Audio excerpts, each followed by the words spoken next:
What's going on YouTube? This is VG Divine, and I'm bringing you another Black Ops commentary, and I have a special commentary today. I have a special guest with me, and we are watching his gameplay, a little bit of headquarters on firing range. This is 2 firing ranges in a row, so I'm sorry if you don't like firing range. I like the map, so deal with it. And today we have Mr. VG Reptar, Tay Plus Reptar, Taylor. I will probably refer to him as all of the above during this commentary. How are you doing today, sir?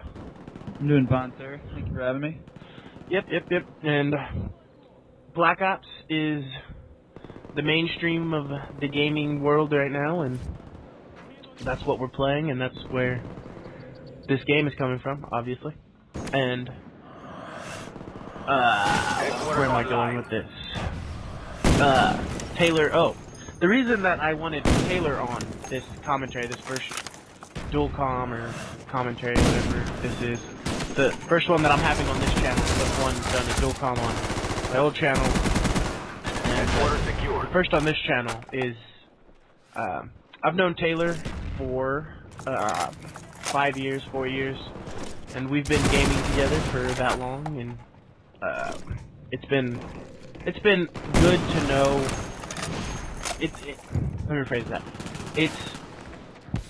It's been a long road of gaming that has kind of evolved into new things, and it's allowed us to move from one game to the next. And I've said in a previous video that I started playing first-person shooters back in the Halo 2 days. I was really big into Halo 2, and that's actually where I know Taylor from, Tay Plus Reptar, and he's always been one of our top people. He's always been really good at games. He puts a lot of dedication into them, and always tries to play his best and tries to win games, which is what we're all about. Is winning games and not allowing people to beat us, because losing is not fun. And kicking ass. That's not losing, it's kicking ass. But you have to say it. Okay, well, we kick ass. Waiting for your mark. Okay. And your puppies are gonna kick ass in this video because you just got at least one set of them. Yeah, they're a really hit or miss. Yeah, I mean, either you get them and they get 10 kills, or you get them and they get 1. Like, but it's really the same way with Gunship or anything else, because, I mean, if you get one of those lobbies where 5 kids have Ghost Pro, as soon as you call in your Gunship, your shit's down anyway, so... I think, personally, I think dogs are more hit than they are miss, compared to Gunship. Yeah, well, because, I mean, they can attack from any angle, so it's kind of, difficult to watch every single, parameter of your player at all times. Well, especially in, like, an objective game, because they can really hold down an objective, even though they're not, like, centered over one area. Oh, yeah, for sure. But, I have a little background. I mean, I guess I already told you that we played Halo 2, me and Taylor. Good old days, man. Yeah, Halo 2 was the good old days. These are the golden days of Xbox Live. Playing a lot of people probably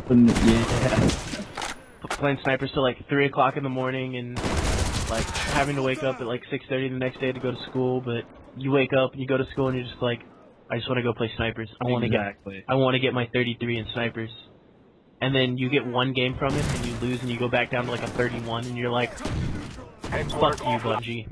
I honestly feel bad for, people who just started playing Xbox Live, because they didn't get to experience like the older gamers did. Those were the days. That game was by far my favorite game I've ever played. Multiplayer-wise, definitely, because it was...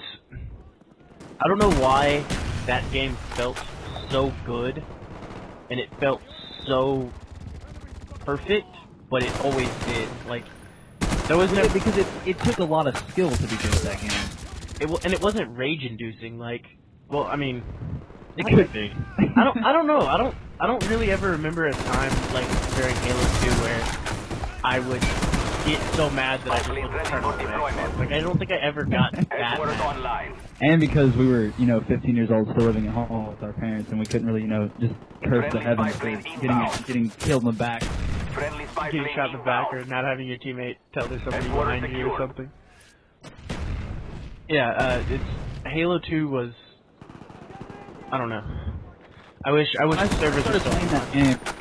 I didn't really have a team ever, and I remember that night I got into a lobby with you guys, and we were actually playing against you, and we were all. I think your team and my team, we were all just messing around, and like I think either you or Tyler sent me an invitation or a friend request, and like I guess a week later maybe. I don't really remember. It's been a long time, but we started playing, and that first night it just like was from then till now, I guess.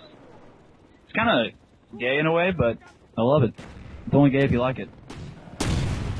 It could be gay, I don't Headquarters know. offline. Not worried about it. Friendly care But package yeah, I mean inbound.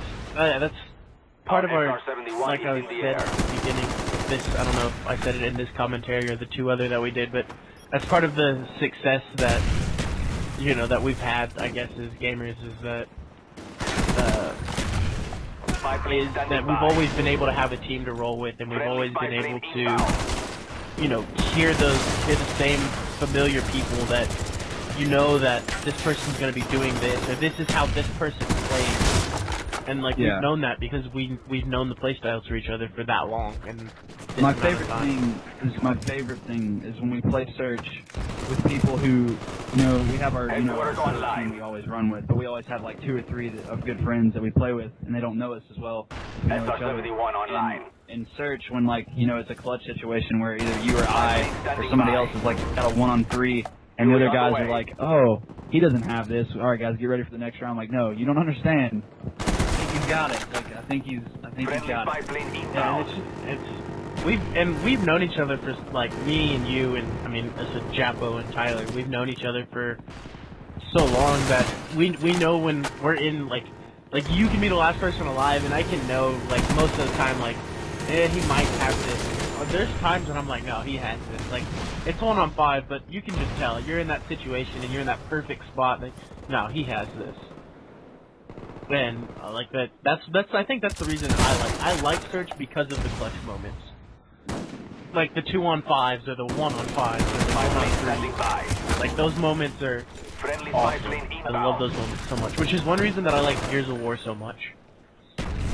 Because Gears of War is always those situations. Like, it's everybody, because you only have one life in Gears, so when everybody dies, they're all watching you, and it's on you. So when you get in those situations, and your adrenaline starts going, and you just want to win,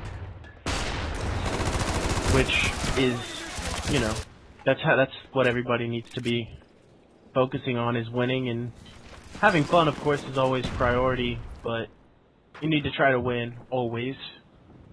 Well, as there's well. no point to play if you aren't playing to win. Yeah, it's, I mean- it's a game. Every game is meant to be won or lost, and we just happen to be on the winning side most of the time. There wouldn't be a scoreboard if you weren't supposed to be trying to win.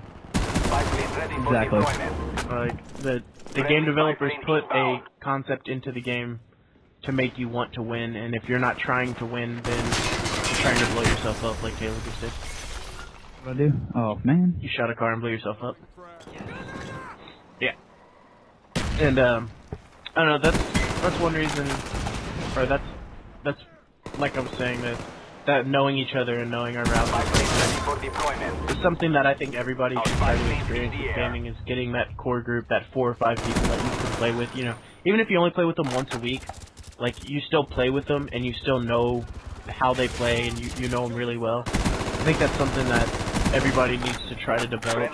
If you're a really hardcore gamer and you play, you know, at least once a week, because I kind of think that gaming now in society, it's kind of accepted that, like, gaming once a week isn't a bad thing. Like, I do it a lot more than once a week, but I mean, if you're gaming once a week, you're still a gamer, in my opinion. SR-71 ready for launch. But SR-71 that's- online. people like that, like the recreational people, and then the people like us that play, you know, multiple times a week, is, you know, kind of where Vision Gaming and where we've kind of started developing this group of people that we do play with, you know, either once a week or daily. You know, it's Dogs incoming. that's kind of where Vision Gaming Friendly was Cobra inbound. created, and This idea that you could bring people from the competitive side and like the really hardcore gamers and the casual gamers, and you could bring them together and create a group of people that always like to play with each other. Excuse me. That always play with each other and always know each other, always trying to win, always having fun, always joking around, laughing. Like we're almost on a we are on a personal level. Like we know each other. Like we could talk to each other about our families, our girlfriend's AIDS. Yep. That's never fun either. Girlfriend with AIDS? Do you have a girlfriend with AIDS? No, I don't actually, but that would be terrible. But I don't think I've ever experienced that one. No, I haven't either. But it would suck. But yeah, if VG is, in a sense, when we read on the site that we're a family, people may joke at it and stuff, but I mean, Xbox Live was created to make friends, online in a really non-creepy way, unless you're into that. But I mean, it really is. Like, you can talk about anything and nobody cares. Most of the time, it's just pointless bullshitting and making fun of each other for being, living in a trailer or being Canadian, or being Asian, like Japo. But it's just a lot of fun. Like, we don't have to. I don't get online to sweat and get mad and rage and cut off my Xbox because I lost the game. I just have fun doing absolutely nothing really, just playing. Just a video game and fun. Yeah, I mean, trying to have fun is the hardest part about having fun, in my opinion. Is because in Modern Warfare 2, it was a lot easier to have fun because we were always messing around and it was a lot of fun. And when Black Ops came out, it's a harder game. It requires more, skill. I will say that it really does. But that also makes it more fun in my case. I know a lot of people that don't like Black Ops, but I think the whole purpose of any video game or any game ever is to at least have fun, and what's more fun than winning? And I can't think of really anything. In our opinion, I mean... I can, but it's just not appropriate. In our opinion, yeah, winning is the most important thing, but there are people out there that do have that idea that winning is kind of secondary to what they want to do or what they are doing. Which is fine, and if that's the way you play video games, that's cool. That's fine with me. I mean, I'm not going to judge anybody based on what they do for fun. But I hate losing. That's the bottom line. Losing is not fun. No, it's not. It sucks. Like you want to cut your Xbox off. My win-loss ratio shows that I don't like to lose, and I don't do it very often because I do surround myself with good people that I can trust to, that want to win. And I think that's what you should always do, personally, is that you should surround yourself with people that you think have the same ideas as you, they want to have fun, and the win's not important, or you should be playing with people that just like to win and have fun, or people that just are really, really competitive and only like to win. Yeah, I mean, it's just all about preference, I guess. I mean, personally, I'm going to stick with the, really competitive fun side of it, but you can't. I mean, I wouldn't say life lessons, but why would you do something to lose? Like, have a positive mindset. Like, go into a game and want to win. If you win, then you're happy. If you lose, you're not happy. Simple as that. Yeah, I think that they could. I mean, I don't know about life lessons, but I think they definitely can teach you about basic stuff like that. That having fun is being competitive is something you're always gonna have to do. Whether you're looking for a job or you're playing Xbox, you're always competing for somebody. You're always competing to get somebody for something. So I mean, in a way, that winning and etc. is. I mean. Real life or not, I don't know if that's the best way to put it, but we're almost out of time here. The game's about to end. You did drop 100 kills in this game, which is not the first time, obviously, because you are Taylor Beatenbaugh. Yes, sir. And I don't know if you have any last words. Yay, VG. All right. And yeah. All right. Well, thanks for coming on, and I'll talk to you in a few minutes when we go destroy kids on Black Ops. Yes, sir. Thanks for having me.